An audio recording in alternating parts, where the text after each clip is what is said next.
Sa iba pang balita, COMELEC Chair Garcia iminungkahi sa DA na pagkatapos na ng eleksyon ituloy ang pagbebenta ng 20 pesos na bigas. Si Madeline Villar Moratillo sa balita, Mads.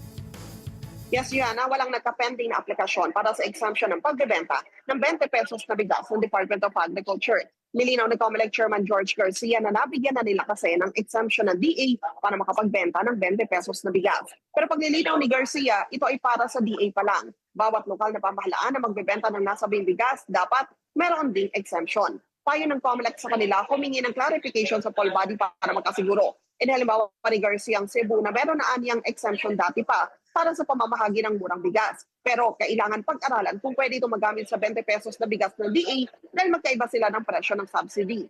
Ang problema, simula sa Mayo 2 hanggang sa araw ng halalan mismo sa Mayo 12, iiral naman na ang 10 araw na ban ng COMELEC spending ban kahit pa nga sa mga unang binigyan ng exemption. Kaya ang sabi ni Garcia, kung siyang tatanungin ang mungkahi niya sa DA pagkatapos na lang ng roll-out bukas ng 20 pesos na bigas, ay ituloy na lang ulit ito pagkatapos na ng eleksyon. Ito ay para hindi rin anya magkasuhan ng mga umaakusahan ng mga ito ng pamumulitika.